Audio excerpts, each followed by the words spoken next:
नमस्कार। कैसे हैं आप सभी। सफलता बैच में आप सभी का बहुत बहुत स्वागत है। और आज हम लोग शुरू करेंगे एक नया टॉपिक जो कि आपका होगा बाइनरी नंबर सिस्टम यानी कि द्विधारी अंकन पद्धति। एक एक कॉन्सेप्ट को बहुत अच्छे तरीके से यहाँ पे सीखेंगे और आज के क्लास में इस टॉपिक को हम लोग कंप्लीट भी करेंगे। तो बने रहिएगा क्लास के अंत तक। उम्मीद करते हैं कि पीछे जितनी भी क्लासेज हुई हैं उनका आप अच्छे से रिवीजन कर रहे होंगे। एक एक कॉन्सेप्ट आपको बहुत ही प्यार से इत्मीनान से सिखाया जा रहा है ताकि आप अच्छे से सीखें और एग्जाम में उन क्वेश्चन को लेकर के आप गलती ना करें। तो उसी शिद्दत के साथ आगे भी आपका क्लास चलते रहेगा। अभी आपका मैथमेटिक्स का क्लास चल रहा है। एक बार मैथ का 30 से ज़्यादा क्लासेज आपका हो जाए फिर उसके बाद हम लोग रीजनिंग भी इस बैच के अंदर शुरू कर देंगे। फिर मैथ भी देखेंगे और रीजनिंग भी देखेंगे। बिल्कुल भी हड़बड़ाने की आपको ज़रूरत नहीं है। हर एक चीज़ आपका समय से कंप्लीट होगा, चाहे बात करें मैथ का या फिर रीजनिंग का या फिर जितने भी इंपॉर्टेंट कॉन्सेप्ट होंगे सारे के सारे कॉन्सेप्ट जो है बिल्कुल ससमय आपका खत्म हो जाए। तो आप लोगों का काम क्या है कि जो भी क्लासेस चल रहा है उसका अच्छा से आप रिवीजन करते रहिए, प्रैक्टिस करते रहिए। ज़रूरत पड़े तो एक एक वीडियो को आप दो दो तीन तीन बार देखते रहिए। लिमिटेशन नहीं है, जितना बार आपकी मर्जी है उतना बार यहाँ पे आप देख सकते हैं। हमने आपसे एक प्रॉमिस किया है कि इस बैच के अंदर जितने भी क्वेश्चंस आपको कराए जा रहे हैं ना, उसके बाहर से आपके एग्जाम में क्वेश्चन नहीं आएगा, चाहे आप रेलवे का कोई भी एग्जाम। ठीक है। तो बिल्कुल इत्मीनान रखना है। और जो भी इस बैच के अंदर आपको पढ़ाया जा रहा है पहले उसके ऊपर आपको ध्यान देना है। बाइनरी नंबर सिस्टम से इस साल भी क्वेश्चन आपका अलग अलग एग्जामों में देखा गया है, जेई में देखा गया है ना। एनटीपीसी के अंदर पहले से भी क्वेश्चंस यहाँ से आते रहा है, ग्रुप डी के अंदर आता है। तो आपको जो है यहाँ पे इस टॉपिक को भी अच्छे से सीखना पड़ेगा, देखना पड़ेगा। एक एक नंबर के ऊपर हम लोग काम कर रहे हैं। इस तरीके से हम लोग पढ़ रहे हैं कि कोई भी टाइप किसी भी तरीके का क्वेश्चन आपके सामने आए वो आपसे छूटे नहीं। ठीक है। तो आइए समझते हैं हम लोग यहाँ पे बाइनरी नंबर सिस्टम क्या होता है, द्विधारी अंकन पद्धति क्या होता है। बेसिकली बाइनरी नंबर सिस्टम जो है वो आपका कंप्यूटर की भाषा है, यानी कंप्यूटर जो है वो आपका पूरी तरह से बाइनरी नंबर सिस्टम यानी कि द्विधारी अंकन पद्धति पे काम करता है। और केवल कंप्यूटर ही नहीं, जितने भी इलेक्ट्रॉनिक्स आइटम्स हैं सब के सब पूरी तरह से बाइनरी नंबर सिस्टम पे आपका आधारित होता है। जिसपे भी कोडिंग होता है वहाँ दो ही चीज़ चलता है, या तो ऑन या फिर ऑफ, यानी कि या तो जीरो या वन। और इसी के ऊपर जो है बहुत बड़ा बड़ा जो आपका प्रोग्राम किया गया है, जिसकी वजह से आप कंप्यूटर यूज करते हैं, लैपटॉप, मोबाइल, जो कुछ भी यूज करते हैं वह पूरा का पूरा जो है आपका बाइनरी नंबर सिस्टम पे आधारित है। इसी के अंदर सारा कोड जो है आपका लिखा गया होता है, इसी के ऊपर आपका आधारित होता है मूलतः। ठीक है। चलिए, अब क्वेश्चन किस तरीके से एग्जाम में हम लोगों से पूछा जाता है। तो क्वेश्चन जो आता है बाइनरी नंबर सिस्टम का वो आपको बोला जाएगा कि कोई बाइनरी का नंबर दे करके आपसे कहा जाएगा कि इसका दार्शनिक निरूपण करिए या फिर इसका संख्यात्मक मान क्या होगा। या कोई एक संख्या दिया जाएगा जो कि डेसिमल में होगा, जैसे 10, 12, 20, 50 कोई भी नंबर देगा और आपको बोला जाएगा कि इसको आप बाइनरी में बदलिए। तो बेसिकली हम लोग को यहाँ पे सीखना होता है डेसिमल नंबर से बाइनरी नंबर में जाने का तरीका, और दूसरा बाइनरी नंबर से डेसिमल नंबर में जाने का मेथड है। यह दो चीज आपको यहाँ पे सीखना होता है। तो बारी बारी से दोनों को देखेंगे। लेकिन आइए उससे पहले हम लोग यह जान लेते हैं कि डेसिमल नंबर सिस्टम और बाइनरी नंबर सिस्टम, इसी में तो कन्वर्जन चलेगा। तो यह होता क्या है भाई। डेसिमल नंबर सिस्टम जिसमें अभी तक आप अपना कैलकुलेशन करते आए हैं, चाहे जोड़ है, घटाव है, काउंटिंग है, टेबल है, जो भी आज तक आप मैथमेटिक्स के अंदर पढ़ते आ रहे हैं, सबका सब आपका किस पे हो रहा है, सबका सब आपका डेसिमल नंबर सिस्टम पे हो रहा है। लेकिन इसका मतलब ये नहीं है कि सिर्फ हमारे पास एक ही नंबर सिस्टम है। इसके अलावा भी कई और नंबर सिस्टम है, जैसे डेसिमल हो गया, बाइनरी हो गया, ऑक्टल हो गया, हेक्साडेसिमल हो गया, जो अलग अलग नंबर सिस्टम है और अलग अलग बेस पे काम करता है। अगर हम बात करें डेसिमल नंबर सिस्टम की, जो आप बचपन से पढ़ते आ रहे हैं, जिसमें कैलकुलेशन करते आ रहे हैं, तो उसका जो बेस है ना वो आपका 10 है। ठीक है। बेस क्या है, बेस 10 है। अब इस बेस 10 का मतलब क्या होता है इसको भी हम लोग समझेंगे। तो बेस 10 कहाँ पे लिखते हैं सर, पावर तो हम समझते हैं। जैसे मान लीजिए कि कोई यहाँ पे एक नंबर हम 19 लिखिए, यहाँ पे अगर कोई वैल्यू लिखते हैं तो यह क्या कहलाएगा, यह तो आपका कहलाता है पावर, तो यह 19 का पावर हो गया। फिर हम लोग बेस कहाँ लिखते हैं, तो बेस देख लीजिए, कोई भी जो नंबर होता है उसके नीचे इस तरीके से बेस लिखा जाता है। बेस अगर कहीं 10 लिखा हुआ है तो आपका डेसिमल नंबर सिस्टम में है। मान लीजिए कि अलग अलग टाइप का नंबर सिस्टम एक साथ आ जाए, तो वहां पे हम लोग कैसे पहचानेंगे कि कौन सा डेसिमल में है। तो वहां पे क्या करना पड़ेगा आपको, बेस में यानी यहाँ पे आपको 10 लगाना पड़ेगा। इससे हम पहचानेंगे कि ये हमारा डेसिमल नंबर सिस्टम का डाटा है। तो यहाँ पे बेस रहता है और इधर ऊपर दाहिनी ओर पावर और नीचे दाहिनी ओर क्या रखा जाता है, बेस रखा जाता है। अब जो डेसिमल नंबर सिस्टम है उसका बेस 10 है। बेस 10 होने का मतलब है कि इसके अंदर आपको 10 ही डिजिट मिलेगा। पता होगा 10 डिजिट क्या क्या मिलता है। हाँ सर, यहाँ पे जो हम लोग डिजिट यूज करते हैं यानी कि जो अंक हम लोगों को मिला है ना, वो है आपका 0, 1, 2, 3, अप टू कहाँ तक सर, अप टू 9 तक। यानी कुल मिला के कितना अंक हो गया, 9 इधर और एक 10, यानी टोटल 10 अंक ही आप यूज कर सकते हैं। किसी भी नंबर को लिखने के लिए आप क्या कर सकते हैं, 10 ही अंक यूज कर सकते हैं। 10 ही अंक, एक से लेकर के कहाँ तक, 9 तक। आगे एक हेक्साडेसिमल नंबर सिस्टम हम लोग को पढ़ना नहीं है, लेकिन वह भी होता है। हेक्साडेसिमल नंबर सिस्टम में 9 के बाद हम 10 के लिए ए लिखते हैं, 11 के लिए बी, 12 के लिए सी ना, 13 के लिए डी, इस तरीके से हम लोग लिखते हैं। तो वह नंबर सिस्टम उतना पॉपुलर आपका नहीं हो पाया जितना आपका डेसिमल नंबर सिस्टम हो पाया। इसी वजह से हम लोग का सारा कैलकुलेशन जो अभी चल रहा है वो आपका डेसिमल नंबर सिस्टम में ही चल रहा है। तो फिलहाल हम लोग को यही जानना है। तो डिजिट 0 से लेकर के 9 तक यूज करते हैं। और जैसे ही कोई भी कैलकुलेशन आप करिए, चाहे दो वैल्यू को आपस में जोड़िए, घटाइए, गुना करिए, भाग करिए, जो कुछ भी कर लीजिए, अगर कैलकुलेशन के बाद वैल्यू बेस के बराबर आ जाता है तो हम वहां पे क्या लिख देते हैं, हासिल लिख देते हैं। जैसे देखिए, अगर कोई दो नंबर को आपस में जोड़ना हो, जैसे 15 है और यहाँ पे हम लोग इस दो नंबर को आपस में जोड़ रहे हैं, तो 9 5 जोड़ेंगे कितना होता है, 14। तो क्या आप कभी 14 को डायरेक्ट लिखते हैं सर, डायरेक्ट नहीं लिखते हैं। क्यों ऐसा नहीं लिखते हैं? क्या कभी आपके दिमाग में यह चीज आया कि 5 और 9 जोड़ने के बाद 14 आता है, तो 14 के लिए सीधे 4 हासिल 1 क्यों करते हैं ऐसा? कोई ना कोई तो कारण होगा, मैथ में कोई ना कोई तो लॉजिक होगा जिसके कारण आप ऐसा कर रहे हैं। तो यह कभी हम लोग नहीं सोचते हैं, बस दिमाग में यह पैटर्न पूरी तरह से सेट हो गया कि 14 के लिए 4 हासिल 1, 24 के लिए 4 हासिल 2, 51 के लिए 1 हासिल 5, यह आपका ऑटोमेटिक आप कैरी करवा देते हो, है ना। दरअसल क्या कारण होता है समझिए, जब भी दो नंबर को जोड़ने पर वैल्यू, जो भी नंबर सिस्टम में है वह डाटा, वैल्यू उसके बेस के बराबर या बेस से बड़ा आ जाए, तब हम डायरेक्ट नहीं लिखते हैं। अगर 3 और 1 4 है, कोई दिक्कत नहीं है, लिख दीजिए, क्योंकि 10 से कम है, बेस तो 10 ही है ना। 6 3 9, 9 लिखेंगे। 8 8 और 1 9 ना, 4 और 3 7, मतलब वैल्यू 7 रहे, 6 रहे, 5 रहे, 4 रहे, 3 रहे, 2 रहे, तब तक हम लिखेंगे। लेकिन जैसे ही बेस के बराबर नंबर आ जाता है, फिर हम क्या करते हैं, या बड़ा नंबर आ जाता है, तो जो भी नंबर आया, जैसे 5 और 9 14 आया ना, तो यह बेस से बड़ा नंबर आ गया, तो हम इसमें भाग करते हैं बेस से। पूरा प्रोसेस हम आपको समझा रहे हैं कि दरअसल होता क्या है इंटरनली। तो 10 से भाग करेंगे तो 10 से कम कितना हो जाएगा, 10। यहाँ पे शेष क्या बचा, शेष आपका 4 बचा। तो जो शेष बचता है ना, उसी को यहाँ पे हम लोग लिखते हैं, और जो भागफल होता है वो अगले पर हासिल के रूप में कैरी कर जाता है। दरअसल यह कॉन्सेप्ट आपका काम करता है डेसिमल नंबर सिस्टम के अंदर। जब भी वैल्यू को जोड़ने पर बेस के इक्वल आता है, हम उस नंबर में बेस से भाग करते हैं। यानी बेस यहाँ 10 है तो 10 से भाग करेंगे, जो शेष बचता है उसको लिखते हैं, और जो भागफल होता है वो अगले के ऊपर हासिल के रूप में कैरी करता है। यहाँ देखिए 3 1 4 और 1 5, यहाँ जो नंबर आया वो आपका बेस के बराबर आया, या अंतिम में है तो उसको तो हम पूरा भी लिखेंगे। तो यह आपका टोटल जो है वह किसका कॉन्सेप्ट है, डेसिमल नंबर सिस्टम का। यानी हिंदी में इसको बोलते हैं दार्शनिक निरूपण पद्धति। दार्शनिक निरूपण पद्धति इसलिए बोलते हैं क्योंकि यह काम किस पे करता है, 10 पे करता है। क्लियर हो रहा होगा। बहुत सारे नंबर है, और जो भी नंबर आपका बनेगा 0 से लेकर के 9 तक के किसी भी अंक का उपयोग करके ही हमें बड़ा से बड़ा कोई भी नंबर बनाना है। जैसे मान लीजिए हम यहाँ पे लिखे 1 0 और 1 0, तो क्या पढ़िएगा आप इसको, आप बोलिएगा सर यह 1010 है। कितना है आपका, 1010 है, बेस में 10 लगा देते हैं और क्लियर हो जाएगा। यह हमारा डेसिमल का डाटा है, 1010 है। अगर हम आपसे पूछे कि भाई यह कितना है, आप बोलोगे कि सर इसमें क्या दिक्कत है, यह तो हमारा 1000 है, चूंकि डेसिमल का डाटा है और डेसिमल नंबर सिस्टम में हम लोग एक एक बात समझते हैं, तो ये हमारा 1000 हो गया। ठीक है।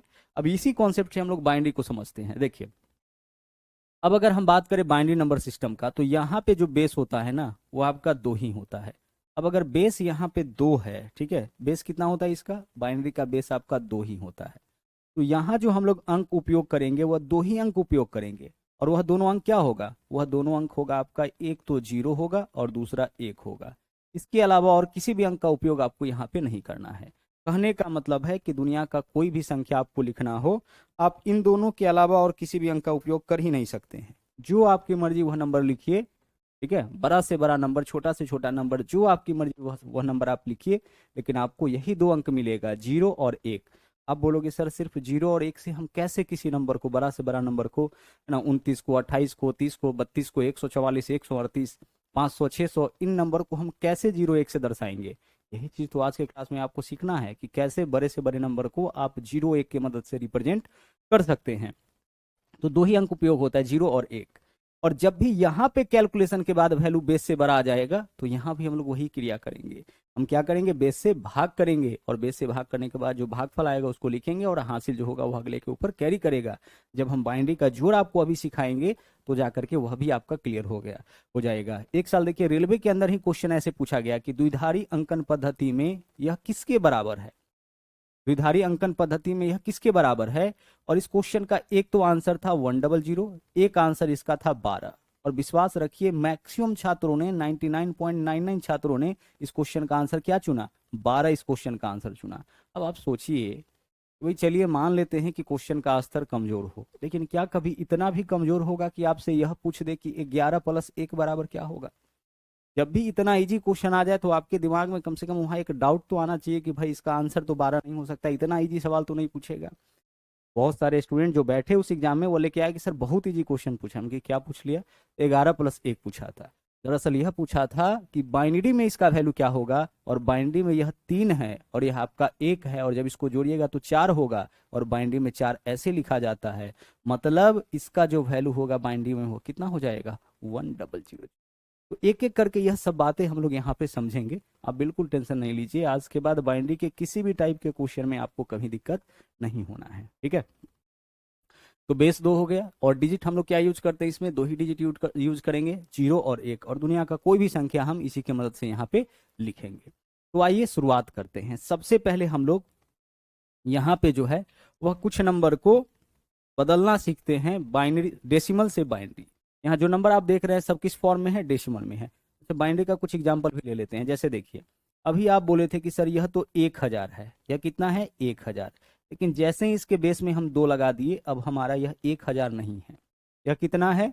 आगे देखिए कैलकुलेशन करना आप सीख जाइएगा। 1 2 4 8, 1 2 4 8, यह दरअसल आपका 8 है। कितना है, यह आपका 8 है। आप बोलोगे सर यह कैसे पता चला, आगे चल के आपको भी पता लगने लग जाएगा। क्या यह 1000 है, नहीं है। अगर बेस में 10 होता तब यह 1000 होता, यहाँ बेस में क्या है 2 है, मतलब यह किसका वैल्यू है, यह आपका 8 का मान है। आगे आप जान पाइएगा कि यह 8 का मान कैसे है। लेकिन देखिए कितना डिफरेंस है, यहाँ पे लिखे हैं तो यह आपका 1000 है, और यहाँ लिखे हैं सेम डाटा तो यह आपका कितना है 8 है। अब आइए कन्वर्ट करना यहाँ पे हम लोग सीख लेते हैं। सबसे पहले डेसिमल को बाइनरी में कन्वर्ट करना सीखेंगे। क्वेश्चन में भाषा किस तरीके से मिलेगा, तो बोलेगा कि निम्नलिखित दाशमिक संख्याओं को या निम्न संख्याओं को द्विधारी अंकन पद्धति में बदलिए, बाइनरी नंबर सिस्टम में बदलिए। हिंदी में बाइनरी लिखा हुआ मिलेगा। जो संख्या है उसको किस में बदलना है, बाइनरी में बदलिए या द्विधारी में बदलिए। अब द्विधारी में यहाँ पे बदलना सीखेंगे। 2 तरीका, एक तो पहले जो बेसिक होगा उसको भी जानेंगे, और फिर इसका हम ट्रिक भी आपको बताएंगे, क्योंकि आगे चल के हम लोग ट्रिक ही यूज करेंगे। तो आइए सबसे पहले हम 39 को बदलते हैं किसमें, बाइनरी में। बाइनरी में बदलने के लिए क्या करना है कि जो भी नंबर आपको मिले उसमें 2 से भाग करिए। कितना से भाग करना है, 2 से भाग करते जाइएगा। 2 से भाग क्यों करेंगे, क्योंकि बाइनरी का बेस 2 होता है, तो बाइनरी में बदलने के लिए 2 से हमें भाग करना पड़ेगा। 2 से भाग करिए। अगर 2 से भाग करिएगा तो 19 दूना 38, क्या कुछ शेष बच रहा है, हाँ सर शेष बच रहा है, तो शेष को लिखते जाइए, 1 शेष होगा। भाई 2 से भाग करिएगा 39 में तो 19 दूना 38, शेष क्या बचेगा 1, जो भी शेष होगा लिखते जाइए। फिर 2 से भाग करिए, 2 9 18, शेष क्या बच गया इस बार 1, यहाँ पे लिख दीजिए। फिर 2 से भाग करिए, 2 चौके 8, इस बार शेष क्या है सर, इस बार शेष आपका 1 है। 2 चौके 8, शेष 1 तो बचेगा ना। अब 2 से भाग करिए, 2 दूना 4, पूरा पूरा कट गया, शेष कितना हो जाएगा 0। फिर 2 से भाग करिए, 2 एकम 2, शेष क्या बच गया आपका, शेष आपका बच गया 0। जब तक यहाँ पे 1 या 0 नहीं आ जाए तब तक आप भाग करते रहिए, ठीक है। अब चलिए पूरा पूरा कट गया। अब इधर तो आपका 2 है, इसको छोड़ दीजिए, इससे तो आप भाग किए हैं। यहाँ जो वैल्यू आप देख रहे हैं उसको रिवर्स ऑर्डर में लिख दीजिए, यही आपका किसका मान हो जाएगा, यही आपका 39 का मान। यानी हम सबसे पहले क्या लिखेंगे 1, और उसके बाद इस पर 2 0, फिर 111, तो 2 0, और इसके बाद क्या लिखेंगे 111, यही आपका किसका मान है, यही आपका 39 का मान है। किस फॉर्म में, बाइनरी फॉर्म में। तो यह आपका बेसिक तरीका है किसी भी नंबर को बाइनरी में बदलने का। बेसिक मेथड में क्या आप सीखे हैं कि जिस भी किसी नंबर को बाइनरी में बदलना होगा हम उसमें 2 से भाग करते जाएंगे और उसका शेष लिखते जाएंगे, और लास्ट में नीचे से ऊपर की ओर यानी उल्टा हमें लिख देना है, यही इसका बाइनरी में मान हो जाए। लेकिन यह जो तरीका है यह आपका समय ज़्यादा ले लेगा। हम एक ऐसे तरीका पर यहाँ पे बात करेंगे जो कि आपका आंसर कुछ ही सेकेंड में ला देगा, लेकिन पूरा कॉन्सेप्ट आप अच्छे से समझिएगा। देखिए यह तो तरीका समझ में आ गया। अब देखिए जो दूसरा तरीका है हमारा, उसको जरा गौर से देखिएगा। आपको ना यहाँ पे एक चीज पता है कि बाइनरी का बेस कितना होता है, 2 होता है। तो आपको एक पैटर्न यहाँ पे लिखना है। सबसे पहले लिखना है 2 का पावर 0, और इसको राइट टू लेफ्ट आगे बढ़ाते जाइए। पहले 2 का पावर 0, फिर 2 का पावर 1, फिर 2 का पावर 2, फिर 2 का पावर 3, फिर 2 का पावर 4, फिर 2 का पावर 5। इस तरीके से जितना आपको जरूरत हो, कहने का मतलब जितना बड़ा नंबर आपको लिखना हो, आप इसको इस तरीके से लिखते जाइए। और शॉर्ट करेंगे, पहले समझिए। पहले क्या लिखेंगे, 2 का पावर 0, फिर 2 का पावर 1, फिर 2, फिर 3, फिर 4, फिर 5, फिर 6, फिर 7, जितना जरूरत होगा हम लिखते चले जाएंगे। अब आप बताओ कि 2 का पावर 0 मतलब क्या होता है। सर किसी भी नंबर का पावर 0, इसका मतलब उसका मान 1 होगा। 2 का पावर 1 क्या हो जाएगा सर, 2 हो जाएगा। 2 का पावर 2 कितना हो जाएगा, 4 हो जाएगा। 2 का पावर 3 कितना होगा, 8 होगा। 2 का पावर 4 कितना होगा, 16 होगा। 2 का पावर 5 कितना होगा, 32 होगा। इस पैटर्न को जरा देखो तो, क्या इसके बिना, मतलब इसको लिखे बिना इस पैटर्न को आप लिख पाओगे? सर लिख देंगे। सबसे पहले हमें 1 लिखना है। शुरुआत कहाँ से करना है, 1 से। और अब दाहिनी ओर दुगना करते हुए लिखना है। तो 2, 4, 8, 16, 32, 64, 128, 256, 512, 1024, जितना जरूरत होगा लिख लेंगे। तो क्या अब आप इसके बिना इस पैटर्न को लिख पाओगे? हाँ सर लिख लेंगे। पहले हम 1 लिखेंगे, फिर 2, फिर 4, फिर 8, फिर 16, फिर 32, फिर 64, फिर 128, 256, 512, एंड इसी प्रकार से आगे हमें जितना आवश्यकता होगा, जितना बड़ा नंबर लिखना होगा वैसे लिख लेंगे। तो वही चीज तो यहाँ पे लिखा गया है। देखिए सबसे पहले 1, फिर 2, फिर 4, फिर 8, 16, 32, 64, 128, 256। क्या आप इस तरीके से लिख सकते हैं? सर बिल्कुल लिख सकते हैं, हमें कोई दिक्कत नहीं होगा। तो अब हम इसको मिटा रहे हैं, क्योंकि आप इन नंबर को इस तरीके से रिप्रेजेंट कर सकते हैं। और ऐसे रिप्रेजेंट क्यों किया गया है, क्योंकि जो पहला है वह 2 का पावर 0 है, फिर 2 का पावर 1, फिर 2 का पावर 2, 3, इस तरीके से आपका लिखा गया है। क्लियर? अब चलिए, अब हम 39 का मान निकालते हैं। अब एक बात बताइए कि 39 का जो मान होगा वह तो 64 से पहले ही आ जाएगा, यानी इसके पहले ही 39 का मान होगा।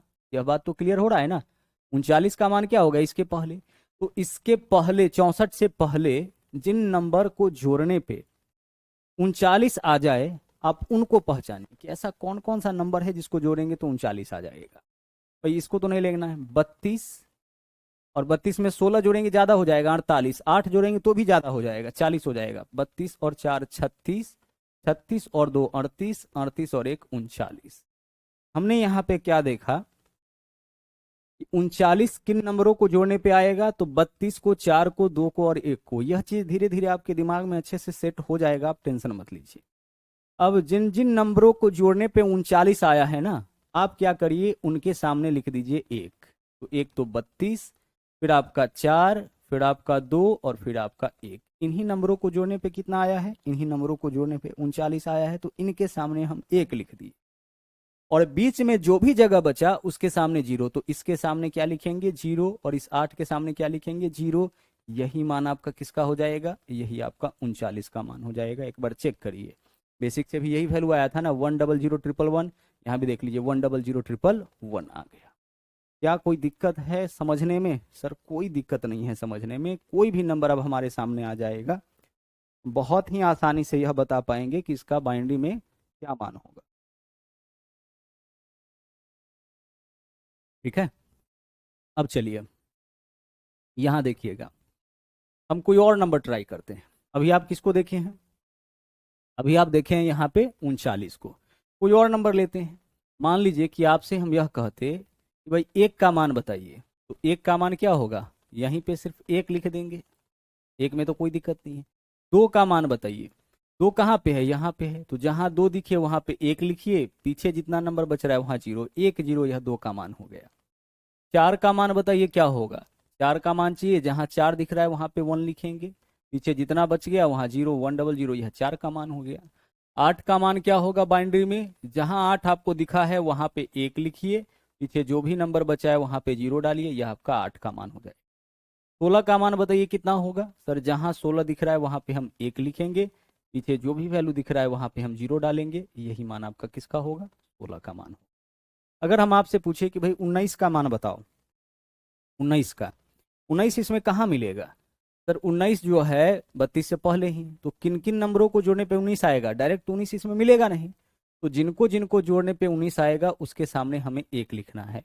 तो एक तो 16 के अलावा 2 और फिर 1, इन तीनों नंबर को जोड़ेंगे तो 19, 16 2 18 और 1 19 हो जाएगा।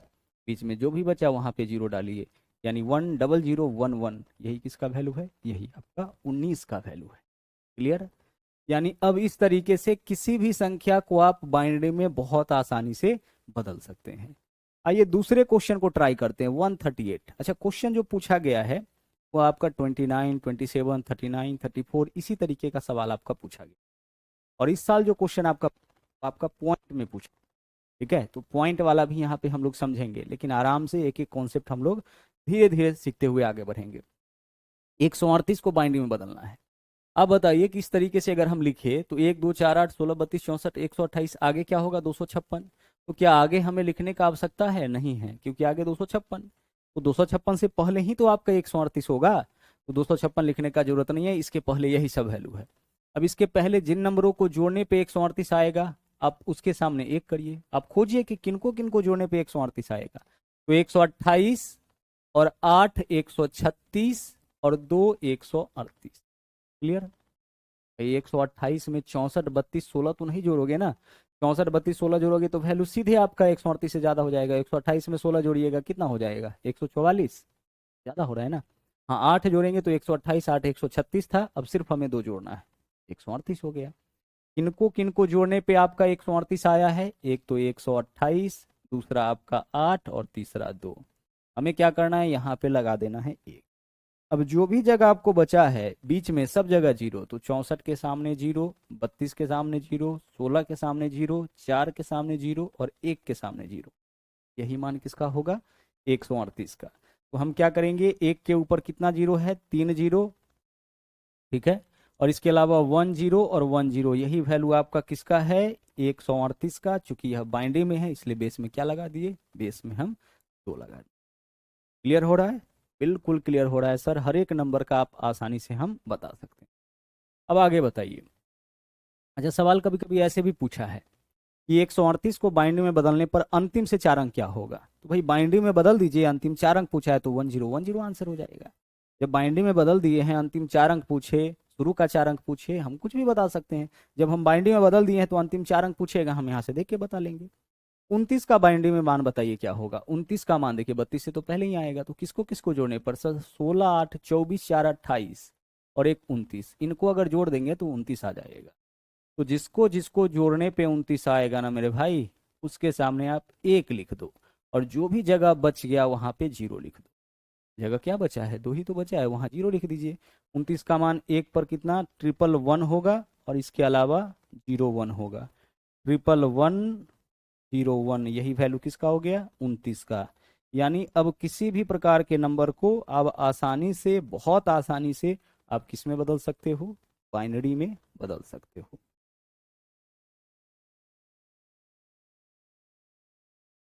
आगे देखिए, अब अगला जो कॉन्सेप्ट बताएंगे आपको वो इस टाइप के सवाल को और इजी बना देगा।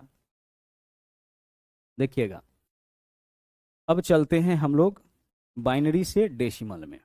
सवाल नंबर 4। सवाल नंबर 4 क्या है? बाइनरी से अब डेसिमल में आना है, यानी कि यहाँ जो भी नंबर है सब बाइनरी का नंबर है। यह जो नंबर आप देख रहे हैं ना, यह किस में है? यह आपका बाइनरी में है, यानी यहाँ बेस हम 2 लगा दिए। समझ रहे हैं ना? यहाँ लिखा हुआ है बाइनरी टू डेसिमल, यानी कि जो भी नंबर है वह सब किस में है? बाइनरी में है। हाँ, बात आप समझ जाना। अब इसको डेसिमल में बदलना है। हम क्या करेंगे? जैसे मान लीजिए आपसे हम यह कहे कि 8 का वैल्यू बाइनरी में क्या होगा, तो आप बोलोगे सर कि 1000, यही तो वैल्यू आपका 8 का है। 8 का वैल्यू तो यही है ना? हाँ सर है। अब अगर हम आपसे कहे कि यह एक बाइनरी का नंबर है, इसको आप डेसिमल में बदल के बताइए, तो कैसे डेसिमल में बदलेंगे? ये जो दिख रहा है ना, इसी तरीके से आप इसको लिख दीजिए। सबसे पहले 0, राइट टू लेफ्ट, फिर लिखेंगे 0, फिर लिखेंगे 0 और फिर क्या लिखेंगे? 1। अब जिसके जिसके सामने 1 आया उसको जोड़ लीजिए, तो केवल 8 के सामने 1 आया, यानी इसका बाइनरी में मान कितना हो जाएगा? 8। अगर हम आपसे कहे कि हमारे पास एक नंबर है 10100, इसका बताइए कि संख्यात्मक मान क्या हो जाएगा? क्या संख्यात्मक वैल्यू यह देगा? कुछ नहीं करना, यह जो वैल्यू दिख रहा है ना, इसको राइट से लेफ्ट लिख दीजिए। पहले 0, फिर 0, फिर 1, फिर 0 और फिर क्या है? 1। अब जहां जहां 1 आया है जोड़ लीजिए, तो 16 के सामने 4 के सामने, यानी यह वैल्यू किसका है, यह वैल्यू आपका 20 का है। समझ पा रहे हो ना क्या कर रहे हैं? जिसको भी बाइनरी में बदलना है उसको यहाँ पे आपको फिक्स कर देना है, राइट टू लेफ्ट। कैसे? देखिए इधर से 0, फिर 0, फिर 1, फिर 0, फिर 1। यह क्या है? वही तो पैटर्न है जो पीछे देखे थे, 1 2 4 8 16 32 64 128 256, जो कहीं भी आप लिख सकते हैं। ठीक है। अब इसको और थोड़ा आसान बनाते हैं, इसमें थोड़ा कैलकुलेशन भी करना पड़ रहा है, इसको और आसान बनाते हैं। देखिए क्या करना है, सबसे पहले क्या लिखना है हमें, पहले नंबर पे 1, फिर 2, फिर 4। यह जो चीज है इस पर हम ऐसे नंबर लिख सकते हैं ना, तो लिखिए पहले नंबर पर क्या लिखिए 1, दूसरे पे 2, तीसरे पे 4, चौथे पे 8, फिर 16। डबल करते हुए तो लिखोगे ना आप, यही चीज। या तो इसके नीचे संख्या लिख दीजिए या फिर इसके ऊपर यह पैटर्न लिख दीजिए, एक ही बात है। तो सबसे पहले हम 1 लिखेंगे, फिर 2, फिर 4, फिर 8, फिर 16। यह और आसान होगा आपके लिए। और अब जहां जहां एक आया उसको जोड़िए, तो 16 और 4 के सामने एक आया, 16 4 20, आपका आंसर 20 हो जाएगा। इससे भी अब कम क्या करना है, अब देखिए क्या करना है, हम सिर्फ उसी को जोड़ते हैं ना जिसके सामने एक होता है, तो बाकी को हम सिर्फ काउंटिंग में शामिल करेंगे। यानी यहाँ पे 1 नहीं लिखते हैं क्योंकि जुड़ेगा ही नहीं, 0 है इसके सामने। 2 नहीं लिखते हैं, 4 तो लिखना पड़ेगा क्योंकि यह जुड़ेगा। 8 नहीं लिखेंगे, फिर क्या लिखेंगे, 16, यह जुड़ेगा। क्या वैल्यू है यह, 16 4 20। ये कितना इजी हो, यह किसका मान है, 20 का, डायरेक्ट आपका आंसर। अब आइए इसको हम लोग इंप्लीमेंट करके देखते हैं इन क्वेश्चंस के ऊपर। यह 39 का मान था ना, देखते हैं ट्राई करके 39 आता है कि नहीं। फिर से हम क्या लिखेंगे, 1, यहाँ पे 2, यहाँ पे 4, यहाँ 8, डबल करते हुए नहीं लिखना है, 0 है। 16 नहीं लिखेंगे, यहाँ क्या लिखेंगे, 32। जहाँ जो जो नंबर आप लिखे हैं सबको जोड़िए, तो 32 4 36 2 38 और 1 39 आ गया, इसका वैल्यू 39 आंसर आ गया। मतलब इस तरीके से हम बाइनरी नंबर को अब डेसिमल में बदलेंगे। आइए इसको ट्राई करते हैं। 1 नहीं लिखेंगे, 2, 4 नहीं लिखेंगे, 8, 16 32 64 128, जहाँ 1 मिलेगा वहीं तो लिखेंगे। अब जोड़िए, 128 8 36 और 2 138 हो जाएगा। समझ पा रहे हो क्या कर रहे हैं? बहुत इजी वे में अब अपना आंसर हम लोग निकाल रहे हैं। आइए अब इन क्वेश्चंस को हम लोग बदलते हैं, किसमें, डेसिमल में। संख्यात्मक मान इसका बताते हैं, बाइनरी में है। देखिए क्या करेंगे सर, राइट टू लेफ्ट शुरू करिए। पहले 1 लिखना पड़ेगा, 1 है यहाँ पे। 2 4 8, यहाँ पे क्या होगा, 16, यहाँ क्या होगा, 32, और इधर क्या होगा, 64। इन नंबर को आपस में जोड़िए, 64 32 96, 96 और 16 कितना हो जाएगा आपका, 96 और 16 112 और 1 113। क्या यह वैल्यू 113 है? चेक करिए तो जरा सा। 64 और 16 80, 80 और 20 100, 112 और 1 113 आंसर है। कैसे निकाले सर? कुछ नहीं करना है हमें, जहां जहां 1 दिख रहा है वहां पे लिखिए ना। सबसे पहले 1 लिखेंगे, अब डबल करते हुए 2 4 6, 1 लिखे ना, 1 2 4, डबल करना है, 1 2 4 8 16, फिर क्या लिखेंगे, 32, फिर क्या लिखेंगे, 64। जोड़ लीजिए, 64 32 96 16, 112 और 1 113 आपका आंसर हो जाए। क्लियर? ठीक है। इसका संख्यात्मक मान बताइए। वैसे ही सबसे पहले 1 2 नहीं लिखेंगे, 4 लिखना पड़ेगा। 8 16 नहीं लिखेंगे, 32 लिखना पड़ेगा। 32 और 4 इसका मान है आपका 36 का। राइट टू लेफ्ट देखिए, 1 2 नहीं लिखेंगे क्योंकि अगर लिख भी दीजिएगा तो यहाँ इसके सामने 0 है, उसको तो जोड़ेंगे नहीं, तो नहीं लिखेंगे। तो 1 2 नहीं लिखे, फिर 4 लिखना पड़ेगा। 8 16 नहीं लिखे, 32 लिखना पड़ेगा। 32 4 36 आपका इस क्वेश्चन का सही आंसर। ठीक है। आइए इसको चेक करते हैं। हम 1 2 नहीं लिखेंगे, 4 लिखेंगे, 8 नहीं लिखेंगे, 16 लिखेंगे, 32 नहीं लिखेंगे, 64 लिखेंगे। 64 16 80, 80 और 4 84। क्या होगा इसका दार्शनिक निरूपण पद्धति में मान? 84। चेक करिए, 1 2 4 8 16 32 64 64 16 80 4 84। तो अब उम्मीद करते हैं कि कोई भी क्वेश्चन जो आपको मिलेगा उसको आप आसानी से बाइनरी में बदल सकते हैं, और बाइनरी नंबर अगर मिलता है तो उसको आसानी से डेसिमल में कन्वर्ट कर सकते हैं। अब ज्यादा आसान इसमें कौन दिख रहा है, डेसिमल से बाइनरी की बाइनरी से डेसिमल? आप बोलोगे सर बाइनरी से डेसिमल आसान दिख रहा है, क्योंकि जो भी नंबर हमें मिलता है ना, हम इसको देख करके पहचान जाते हैं। अगर हम आपसे कहे, ठीक है देखिए, अगर हम आपसे कहे कि 14 का द्विधारी अंकन पद्धति में मान क्या होगा, और क्वेश्चन में इस तरीके से ऑप्शन आपका दिया जाए, क्या किया जाए, इस प्रकार से आपका ऑप्शन दिया जाए।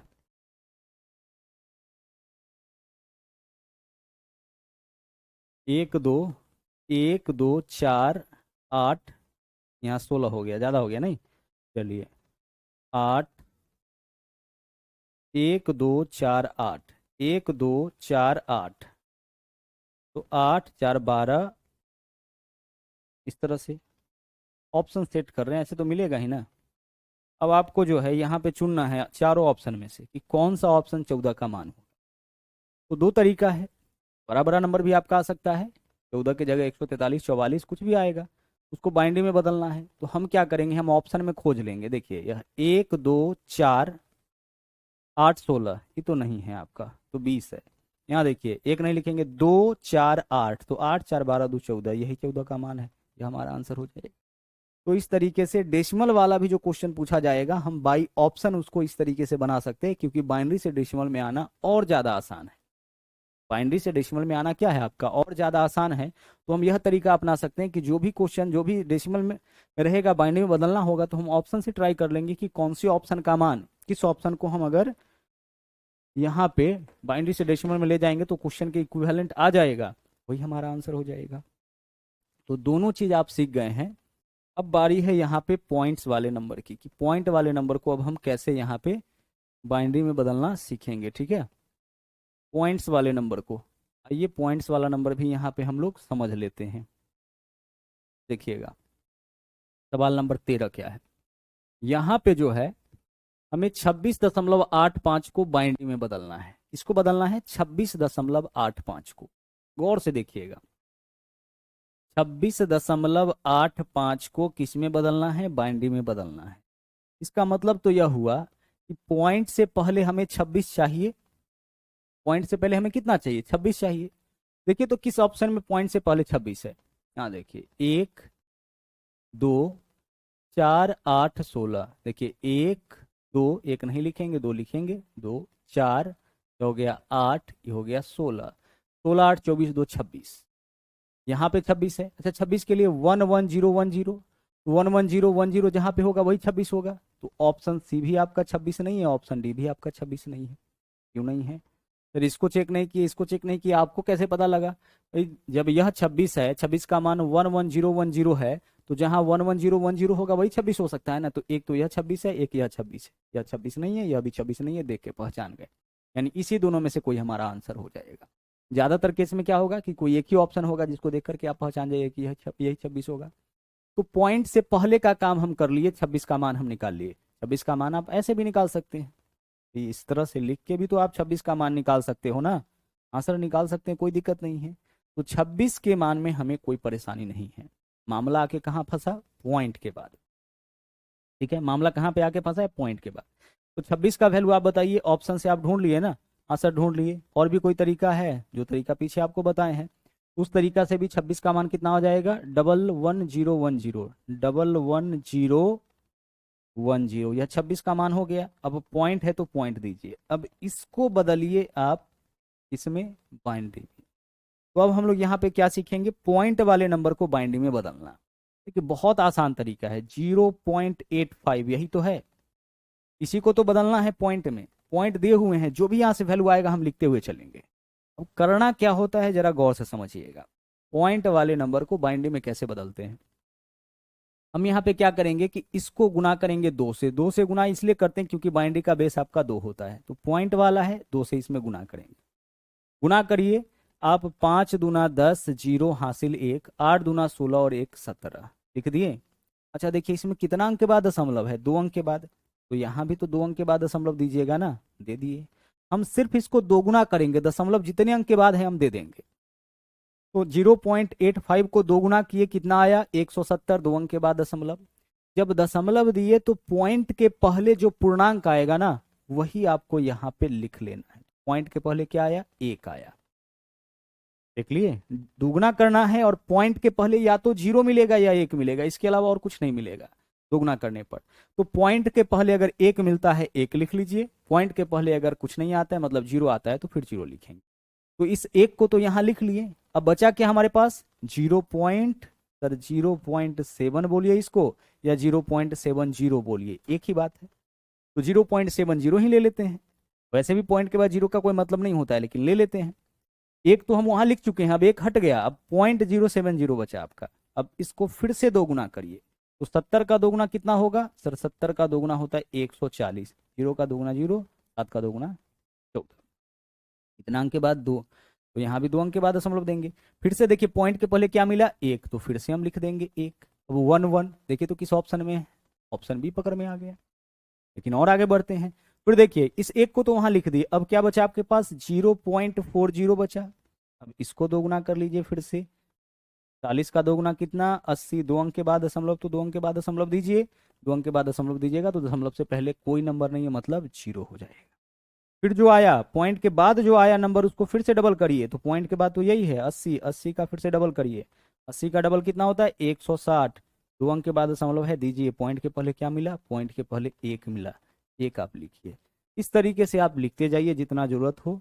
जनरली दशमलव के बाद यहाँ देख लीजिए कितना अंक है, 1 2 3 4 5 6 अंक दिया है, कोई जरूरत नहीं है। 1 2 अंक का कैलकुलेशन करिएगा, मामला समझ में आ जाएगा कि कौन सा ऑप्शन आपका आंसर होगा। तो आप समझ पा रहे हैं किया क्या जा रहा है? क्या अब पॉइंट वाले किसी भी नंबर को आप बाइनरी में बदल सकते हैं? बिल्कुल बदल सकते हैं। क्या करेंगे हम?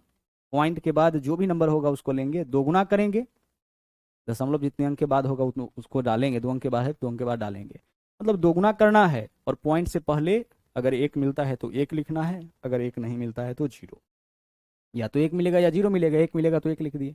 अब 1 लिख दिए, बचा कितना? 70.70। अब इसको दोगुना किए, 1.40, 1 लिखेंगे। फिर क्या बचा हमारे पास? 0.40। फिर दोगुना किए, 0 बचा, 0 लिख देंगे। फिर इसको दोगुना करेंगे, देखिए दोगुना करेंगे, 2 अंक के बाद दशमलव है तो 2 अंक के बाद दशमलव भी डालेंगे। क्या मिला? 1, 1 लिख दिए। यही आपका किसी भी पॉइंट वाले नंबर को बाइनरी में बदलने का तरीका है। ठीक है, आगे चलिए, अगला सवाल देख लीजिए। यहाँ पे अभी आप क्या देख रहे थे? यहाँ पे आप देख रहे थे डेसिमल वाले नंबर को हम बाइनरी में कैसे बदलेंगे, पॉइंट वाले को। आइए एक यहाँ पे क्वेश्चन है, इसको भी ट्राई करते हैं। 57.375 है ना? 57 क्या है? 375 है। इसी को हमें किस में बदलना है? इसको हमें बाइनरी में बदलना है। क्या हम ऑप्शन से इसको ट्राई कर सकते हैं? तो पॉइंट से पहले 57 चाहिए ना? ठीक है, देखिए 1 2 4, यहाँ पे 8 तो होगा। देखिए 1 2 4 8, यहाँ 16 और यहाँ 32। तो 32 16 48 8 56 और एक 57। भाई 57 तो दे रहा है पॉइंट से पहले। तो पॉइंट से पहले 57 यानी कि 111001। तो विकल्प बी तो नहीं है, विकल्प बी आपका 000 नहीं तो नहीं है, तो 111 नहीं है, तो यह तो 57 नहीं हो सकता है, क्योंकि यह 57 का मान जब है तो यह भी 57 नहीं होगा। अच्छा यह क्या हो जाएगा? क्या यह भी आपका नहीं होगा? 111001, 111011 है, यह भी 57 का मान नहीं है। यानी ज़्यादातर केस में पॉइंट से पहले ही आपका आंसर क्लियर हो जाएगा, उसके बाद कैलकुलेशन में आपको जाना ही नहीं है, फंसने का जरूरत ही नहीं है। यहीं से आपका आंसर आ गया। चेक करिए फिर से, 1 2 4 8 16 32, 32 16 48 8 56 और एक 57। 57 पॉइंट से पहले सिर्फ एक ऑप्शन दे रहा है, तो हमारा आंसर तो वही ऑप्शन होगा, हम आगे क्यों जाएंगे। लेकिन फिर भी यहाँ पे हम लोग समझते हैं 57 का मान कितना है भाई? 57 का मान है 111। कितना? 111, उसके बाद 00 और फिर कितना? 1। अब यहाँ पॉइंट के स्थान पे पॉइंट दे दिए। अब चलिए इस वाले नंबर को हम लोग बाइनरी में कन्वर्ट करते हैं। अभी क्या सीखे हैं सर? 0 पॉइंट क्या है आपका? 375 है ना? हाँ सर यही तो है। हमें क्या करना है? इस नंबर को करना है दोगुना, और दोगुना करने के बाद इसको हम क्या करेंगे? इसको दोगुना करेंगे, और दोगुना करने के बाद पॉइंट से पहले अगर 1 आता है तो 1 लिखना है, 0 आता है तो 0 लिखना है। और ये दोगुना, 5 का दोगुना 10, 0 हासिल 1, 7 दूना 14 और एक 15, 5 हासिल 1, 3 दूना 6 और एक कितना? 7। दोगुना कर दिए, 3 अंक के बाद दशमलव है तो यहाँ भी 3 अंक के बाद दशमलव दीजिए। और पॉइंट के पहले 0 हम लोग इसलिए देते हैं ताकि देखने में अच्छा लगता है। पॉइंट से पहले हम लोग इसलिए 0 देते हैं, नहीं भी दीजिएगा तो कोई मतलब नहीं। 3 अंक के बाद दशमलव था, जब गुना किए तो 3 अंक का ही संख्या आया, दशमलव यहाँ पे। यानी क्या मिल रहा है हमें? पॉइंट के से पहले कुछ नहीं, मतलब 0। ठीक है, कुछ नहीं मिल रहा है मतलब 0। अब आगे चलिए, अब पॉइंट के बाद क्या है? 0.750। पॉइंट से पहले तो कुछ मिला नहीं है, तो यही चीज रहेगा। फिर से अब आप इसको डबल करिए, ये तो 750 है ना सर, इसको डबल करेंगे तो 1500 हो जाएगा, होगा ना? 0 75 का दोगुना 150। 3 अंक के बाद दशमलव है, यहाँ भी 3 अंक, 1 2 3 अंक के बाद दीजिए। इस बार पॉइंट से पहले क्या मिला? 1। पॉइंट से पहले जो नंबर मिला यहाँ लिख दीजिए। आगे अब पॉइंट से पहले जो मिला है उसको आप लिख दिए हैं, तो जो बचा है उसी को लिखिए। यानी पॉइंट के बाद क्या बचा है आपके पास? पॉइंट के बाद 500 इसी को लिखिए, फिर से इसको डबल करिए, 500 का 2 गुना कितना हो जाएगा इस बार 1000 हो जाएगा। और 3 अंक के बाद दशमलव है तो फिर से 3 अंक के बाद दशमलव, यानी पॉइंट से पहले क्या मिला 1 मिला। और अब पॉइंट के बाद केवल 00 है, मतलब इसका आगे तो विस्तार होगा ही नहीं, तो हमारा आंसर इतना ही, इतना 111001.011। तो आशा करते हैं कि आगे से जब भी आपको क्वेश्चन मिले ना, इसका क्वेश्चन मिले बाइनरी वाले, मतलब पॉइंट में अगर नंबर आपको मिले डेसिमल में और उसको बाइनरी में कन्वर्ट करना हो, तो अब आप आसानी से कन्वर्ट उसको कर सकते हैं। क्या तरीका आप सीखे, 2 गुना करेंगे और पॉइंट से पहले जो नंबर मिलेगा उसको हमें लिख लेना है। पॉइंट के पहले या तो 0 मिलेगा या फिर 1 मिलेगा, इसके अलावा और कुछ आपको नहीं मिलेगा। क्लियर, चलिए आगे बढ़ते हैं।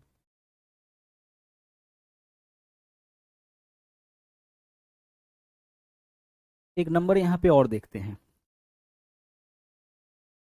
नंबर क्या है आपका, एक क्वेश्चन यहाँ पे देखिए 0.8125, इसको बाइनरी में बदलना है। क्या बाइनरी में बदल दीजिएगा, बदल सकते हैं सर, क्या दिक्कत है।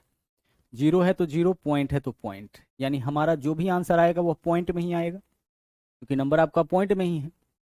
अब हम इसको करेंगे डबल, किसको, 0.8125, क्योंकि पूरा का पूरा नंबर हमारा पॉइंट में ही है, हम इसको करेंगे डबल।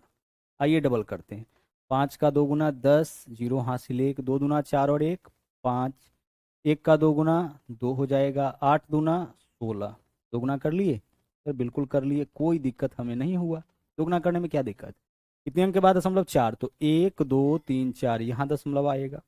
क्या पॉइंट से पहले कुछ मिल रहा है, हाँ सर 1 मिल रहा है, 1 लिखिए।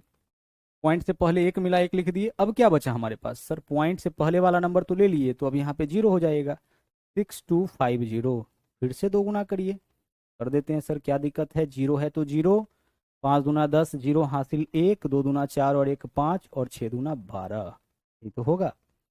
अब यहाँ देखिए 1 2 3 4 अंक के बाद, तो 1 2 3 4 अंक, यहाँ पॉइंट आ जाएगा। पॉइंट से पहले फिर से पूर्णांक क्या मिला, 1 मिला, 1 लिख दीजिए। पॉइंट के बाद क्या मिल रहा है हमारे पास, पॉइंट के बाद 2500, तो अब पॉइंट के बाद आप यहाँ पे लिखिए 2500। अब जो मान आया फिर से इसको डबल करिए, कर देंगे ना सर, कर देंगे, 00, 25 दूना 50, कितने अंक के बाद पॉइंट है, 1 2 3 4, 4 अंक के बाद पॉइंट डालिए, इस बार पॉइंट के पहले कुछ नहीं मिला, मीन्स के 0। फिर से जो वैल्यू दिख रहा है फिर से उसको डबल करिए, 5000 है ना पॉइंट के बाद, हाँ सर है, डबल करिए, कितना हो जाएगा, 800 तो पहले आप लिख दो, और 5 दूना कितना 10, इतना तो लिखोगे आप। 1 2 3 4 अंक के बाद दशमलव, तो 1 2 3 4, यहाँ पे दशमलव, पॉइंट से पहले क्या मिला, 1 मिला, यही हो जाएगा आपका। पॉइंट से पहले क्या मिला, 1 मिला, हम यहाँ लिख दिए। अब तो केवल 00 बचा, आगे बढ़ेगा भी नहीं, तो 0.8125 इसको चेक कर लीजिएगा, ठीक है, यह आपका क्या होगा, इसका मान हो जाएगा। तो आगे से कभी भी कोई भी डेसिमल नंबर अगर आपको पॉइंट में दिया जाए, आपका कैलकुलेशन करने का तरीका कुछ ऐसा ही होगा, इस तरीके से आपको अपना आंसर यहाँ पे निकालना है, ठीक है। अब चलिए, अभी आप सीख रहे थे पॉइंट वाला क्वेश्चन, और पॉइंट वाला क्वेश्चन किस रूप में मिल रहा था, पॉइंट वाला जो क्वेश्चन आपको मिला था ना, वह मिल रहा था डेसिमल में, और उसको बाइनरी में कन्वर्ट करना था। यहाँ देखिए बाइनरी संख्या है, बाइनरी नंबर इतना है, और इसको दशमलव समतुल्य में परिवर्तित करना है, यानी इसका संख्यात्मक मान बताना है। आइए संख्यात्मक मान इसका निकालते हैं। सबसे पहले इस पार्ट का मान बता दीजिए, देखिए क्या है हमारे पास, 1101 है ना, पॉइंट आगे क्या है 1101। भाई पॉइंट से पहले का कैलकुलेशन तो बहुत आसान है, बहुत ज़्यादा। 1 लिखेंगे, 2 नहीं लिखेंगे, 4 लिखेंगे, 8 लिखेंगे, 8 4 12 और 1 13। हमारा आंसर तो वही होगा जहाँ 13 हमें दिख रहा होगा। भाई यहाँ तो 13 नहीं दिखा ना, यहाँ भी नहीं दिखा, आंसर हमारा या तो ए होगा या डी होगा। अब दूसरा एक तरीका यह कहता है कि इसको पॉइंट में बदल के देख लीजिए कि मैच कर रहा है क्या। हम एक तरीका तो यह भी अपना सकते हैं, अगर यह 0.625 अगर हम इसको बाइनरी में बदल ले और इसका वैल्यू अगर इसके बराबर आ जाए, इसका मतलब कि हमारा आंसर यही होगा, और अगर नहीं आता है तो फिर यह वाला। आइए देखते हैं, 2 गुना करिए, 5 दूना 10, 0 हासिल 1, 2 दूना 4 और 1 5 और 6 दूना 12, यही तो होगा। 3 अंक के बाद दशमलव, तो 3 अंक के बाद दशमलव, यानी कि 1 मिल गया। ठीक है, हमें क्या मिल रहा है यहाँ पे 1 मिल रहा है, मैच कर गया पॉइंट के बाद। अब 0.250 होगा, फिर से इसको डबल करिए भाई, 250 का डबल तो 500 होगा ना, आंसर होगा 3 अंक के बाद दशमलव, 3 अंक के बाद दशमलव, पॉइंट से पहले क्या मिला इस बार 0, तो 1 के बाद 0, 1 के बाद 1 चाहिए, मतलब ये हमारा आंसर नहीं होगा, तो विकल्प डी आंसर तो हो ही जाएगा। एक तो यह तरीका है जो अभी आप सीखे थे, उसी के मदद से हम क्या किए, इसका मान यहाँ पे देख लिए, वो तो देख के पता चल जाएगा कि यह 13 है, बाकी पॉइंट वाला 13 इस दो में है। अब या तो हम इसको कन्वर्ट करके देखें और इसका मान इसके बराबर आ गया तो ठीक है, और अगर नहीं आ रहा है तो यह वाला ऑप्शन तो हमारा आंसर हो ही जाएगा, इसी दोनों में से कोई होगा।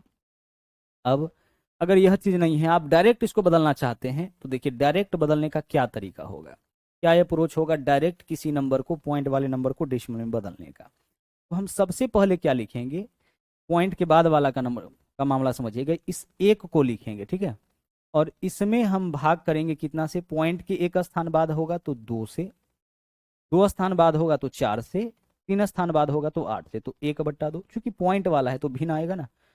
फिर अगले एक को लिखिए, और इस एक को देखिए पॉइंट के 2 अंक के बाद, यानी हम 4 से भाग करेंगे, 0 को छोड़ते चलिए, इस एक को देखिए, या पॉइंट के 1 2 3 4 स्थान बाद, तो हम कितना से भाग करेंगे, 16 से भाग करेंगे, यानी पहला में 2 के पावर 1 से, दूसरा में 2 के पावर 2 से, तीसरा में 2 के पावर 3 से, चौथा में 2 के पावर 4 से।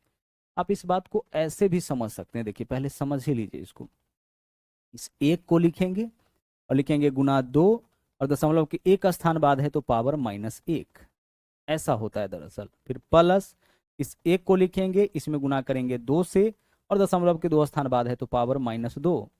अगर हम यहाँ पे लिखते हैं 0, तो 0 गुना 2, दशमलव के 3 स्थान बाद है तो -3, प्लस फिर एक है तो लिखेंगे 1 गुना 2, दशमलव के 4 स्थान बाद -4। याद करिए, पावर नेगेटिव होने का मतलब बेस उल्टा हो जाएगा, तो 1 है तो 1 गुना 1/2, यानी यह कितना हो जाएगा, 1/2 हो जाएगा, तो पहला वाला में 2 से भाग, यह हो जाएगा आपका 1/2 का पावर -2, यानी 1/4 होगा, यह तो पूरा टर्म 0 हो जाएगा, यह 1 कितना होगा 16। तो यही चीज तो हम डायरेक्ट आपसे कह रहे हैं, क्या कह रहे हैं यहाँ पे, डायरेक्ट क्या बोले कि डायरेक्ट आप क्या करिए कि पॉइंट के बाद एक स्थान बाद है तो इसमें 2 से भागा, प्लस पॉइंट के 2 स्थान बाद है तो 2 का स्क्वायर 4 से भागा, प्लस इस एक को देखिए पॉइंट के 4 स्थान बाद है तो 16 से भागा, ठीक है, ऐसा होगा। अब इसको कैलकुलेट करिए, 2 4 16 का एलसीएम तो 16 ही होगा ना, तो 2 8 16, तो यहाँ पे 8, 4 चौके 16, तो यहाँ 4, 16 एकम 16, तो 16 8 4 12 और 1 13, 13/16 हो जाएगा, कितना हो जाएगा 13/16। अब 13 में 16 से भाग करिए, 0 पॉइंट, यहाँ मामला आपका निकलता चला जाएगा, ठीक है, पॉइंट के बाद ही तो चाहिए ना, इसका मान तो 13 हो चुका है, इसका मान कितना हो चुका है 13, पॉइंट के बाद वाले को कन्वर्ट कर रहे हैं, तो 0 पॉइंट, पॉइंट देंगे तभी तो ये आपका 16 से भाग लगेगा, तो 130। अब यहाँ पे आपका 130 आ गया ना, तो 16 8 128, 2 बच जाएगा, 2 बच जाएगा, यानी कि जब 16 से भाग करिएगा तो 16 8 128, 2 बचेगा, 2 के ऊपर 1 0 आ जाएगा, फिर 16 एकम 16, क्या बचेगा 4 40, 16 दूना 32, फिर क्या बचेगा 8 80, 16 पंचे 80। क्या यह मामला समझ में आ रहा है, आप 13 में भाग कर रहे हैं, 16 से कैसे भाग करोगे आप, 16 से भाग करना है, भाग नहीं लगेगा, पॉइंट देंगे 0 आ जाएगा, 16 8 128 होता है, यहाँ पे क्या बचेगा आपके पास 2 बचेगा, हर स्टेप में 1 0 ले सकते हैं, 16 एकम 16 हो जाएगा। अब क्या बचेगा 4, 1 0 लेंगे, फिर से 16 दूना फिर से 32, अब क्या बचेगा आपके पास 8, फिर 1 0 लेंगे, 16 पंचे कितना 80, पूरा पूरा कट गया, यानी 0.8125, तो इसका मान हो गया 13, और बाकी 8125, यानी हमारा आंसर इसका वैल्यू क्या आ रहा है 8125, और यह कितना वैल्यू दे रहा है इधर, यह वैल्यू आपका दे रहा है 13, तो 13.8125। दोनों तरीका आप ध्यान रखिएगा, इससे हम अपना आंसर निकाल लेंगे, ऑप्शन से भी आप इसको कर सकते हैं, और अगर कभी आपका मन कर गया कि नहीं हमको डायरेक्ट निकालना है, तो यह आपका डायरेक्ट भी अप्रोच है, इस तरीके से भी आंसर निकलेगा। आगे बढ़िए, यहाँ देखिए हमें इसको बदलना है, किसमें, बाइनरी में, आइए बदलते हैं। देखिए इसका मान देखिए 1 2 4 8 16, 16 8 24 4 28 और 1 29, 29 किस ऑप्शन में है सर, 29 यहाँ पे तो नहीं है, यहाँ भी नहीं है, इस दोनों में है, इसी दोनों में से कोई हमारा आंसर होगा, ठीक है। यह जो पार्ट है इसको बदल लेते हैं अब पॉइंट में, तो हम क्या लिखेंगे, 0 0 को छोड़िए, 1 लिखिए, और एक देखिए, इस एक को देखिए दशमलव के कितने स्थान बाद, 1 2 3, तो नीचे में 2 का पावर 3 8 होगा, और 1/8 का मान 0 पॉइंट देंगे 10, 8 एकम 8, 2 बचेगा 20, 8 दूना 16, 4 बचेगा, 8 पंचे 40, 125। यानी यह कितना है इधर, 16 8 24 4 28 और 1 29, इधर है मान आपका 29, और पॉइंट इसका मान क्या आ गया 125, 29.125, आंसर विकल्प सी हो जाए। दूसरा, आप इसको भी कन्वर्ट करके, इस दोनों में से इसी को कन्वर्ट करके, इसको कन्वर्ट करके देख सकते थे बाइनरी में, कि अगर दोगुना करने के बाद 0 आ रहा है, ठीक है ना, फिर दोगुना करने के बाद फिर से 0 आया, ठीक है, पॉइंट से पहले, और फिर जो दोगुना करने के बाद 1 आ रहा है, तब तो यह ठीक है, नहीं तो फिर अगला ऑप्शन हमारा आंसर हो जाता है। तो यह कुल मिला के कॉन्सेप्ट आपका क्या था, बाइनरी से डेसिमल में कन्वर्ट करने का। कोई नंबर मिले, किसी तरीके का मिले, आप उसको जो है अब बहुत ही ईजिली बाइनरी से क्या कर सकते हैं, डेसिमल में कन्वर्ट कर सकते हैं। अच्छा देखिए, 6 के बाद यहाँ पे 6 नंबर के बाद सीधे 13 नंबर क्वेश्चन आ गया था, नहीं मतलब बीच में जो पॉइंट वाला सब था वो आपका मिसिंग हो गया है, कोई दिक्कत नहीं, उसको हम लोग यहाँ पे समझ लिए, इतना काफ़ी है। आगे अब हम लोग कुछ और चीज़ देख लेते हैं यहाँ पे। कुछ और क्या देखते हैं, देखिएगा, जैसे मान लीजिए इन फ्यूचर आपसे क्वेश्चन यह पूछ दिया जाए, सवाल ऐसे भी पूछा जाता है कि कुछ नंबर दिया जाएगा, 4 नंबर देगा, पूछा जाएगा आपसे किसमें से कौन अभाज्य है। तो अभाज्य आपको पता है ना, 2 3 5 7 11 13, तो आप देख लीजिएगा कि जिस नंबर को बाइनरी में कन्वर्ट करने पर अभाज्य दे रहा है वही अभाज्य होगा, जो भाज्य देगा वो अभाज्य हो जाएगा। तो बाकी तो आपका कन्वर्जन का मामला है, ठीक है। अब अभी एक चीज आपको हम बता रहे थे कि डेसिमल में क्या होता है कि जब भी दो नंबर को हम आपस में जोड़ते हैं और जोड़ने के बाद वैल्यू बेस के बराबर या बेस से बड़ा आ जाता है, तो हम उसमें क्या करते हैं, बेस से भाग करते हैं, और भाग करने के बाद जो भागफल होता है उसको लिखते हैं, मतलब जो शेष होता है उसको लिखते हैं, और जो भागफल होता है वो अगले पे कैरी कर जाता है। यहाँ भी वही केस होता है। जैसे हम यहाँ पे देखिए जोड़ने चले हैं किसको, बाइनरी में, यह नंबर आपका सबसे पहले समझिए यह बाइनरी में नंबर है, इसमें नंबर है, यह आपका बाइनरी में नंबर है, बाइनरी संख्या। और बाइनरी संख्या जो है 11 और 1, यह 11 नहीं है, इसको आपस में हमें जोड़ना है। तो दो तरीका है, एक तो यह है कि आप इसको कन्वर्ट कर लीजिए डेसिमल में। यह कितना है आपका सर, यह कितना है आपका, 1 और 2, यह 3 है, और यह कितना है, 1 है, 3 और 1 मिला के 4, 4 को बाइनरी में कैसे लिखते हैं, 100, तो हमारा आंसर 100 डायरेक्ट हो जाएगा। अगर आप इसको जोड़ना सीखना चाहते हैं तो देखिए, जब भी दो नंबर को जोड़ने पर 2 आ जाए तो हम क्या करेंगे, इसमें 2 से भाग करेंगे, क्योंकि बाइनरी का बेस 2 होता है। योगफल अगर 2 आ जाए या 2 से बड़ा आ जाए तो 2 से भाग करेंगे, 2 से भाग करिएगा, 2 एकम 2, शेष क्या आ जाएगा 0। अब क्या करना है, जब भी जोड़ने पर 2 आए तो 2 के लिए लिखना है 0, और हासिल क्या हो जाएगा, हासिल हो जाएगा 1। भाई यह तो कुछ अजीब सुनने में लग रहा होगा, लेकिन बाइनरी में यही कैलकुलेशन होता है। 2 के लिए 0 हासिल 1, जब भी जोड़ने पर 2 आए 0 हासिल 1। अब यहाँ जोड़िए 1 और 1 2, फिर 2 के लिए क्या लिखेंगे, 0 हासिल 1, आगे कोई नंबर नहीं है तो इस नंबर को सीधे लिख दीजिए। आप वैसे भी कन्वर्ट करिए, 3 था या 1 था, यहाँ पे कितना है आपका 4 है। और आगे मान लीजिए 1 1 1 1, यहाँ पे 1 0, इस तरीके से आ जाए, इसको हमें कन्वर्ट करना है, यह भी बाइनरी का नंबर है, इसको जोड़ना है। तो 1 और 1 जोड़ेंगे कितना, 2, 2 के लिए लिखेंगे 0 हासिल क्या हो गया 1। अब इस बार 3 आ गया, 3 के लिए क्या करेंगे, तो देखिए 3 आप लिखिए और 3 में भाग करके देखिए, 2 से भाग करिएगा, 2 एकम कितना 2, शेष कितना आया 1। यानी 2 से जब 3 में भाग करते हैं तो शेष भी 1 आता है और भागफल भी 1, यानी 3 के लिए लिखेंगे भी 1 और शेष भी आपका 1। तो 1 1 2 और 1 3, 3 के लिए लिखेंगे भी हम 1, और हासिल भी कितना, हासिल भी आपका 1 हो जाएगा। और फिर देखिए 1 1 हासिल वाला 2, 2 के लिए लिखेंगे 0, हासिल कितना 1, और हासिल वाला आपका आगे आ जाएगा। कभी कभी अगर कैलकुलेशन करने को बोल दिया जाए, इसको जोड़िए घटाइए गुना करिए, कुछ भी करना होगा, तो इसी कॉन्सेप्ट पे आपको चलना है कि दो बाइनरी नंबर को जब आपस में जोड़िएगा और जोड़ने पे 2 आ गया तो 2 के लिए लिखना है 0 हासिल 1, और 3 आने पर लिखना है 1 हासिल भी 1। 2 का 0 हासिल 1, 3 का 1 हासिल भी 1। बस इतना कॉन्सेप्ट अगर आपको पता हो तो बाइनरी में आप वैल्यू को जोड़ सकते हैं, घटा सकते हैं, गुना कर सकते हैं, भाग कर सकते हैं, जो कुछ भी पूछा जाएगा वो आप हर एक चीज कर सकते हैं। क्लियर, चलिए।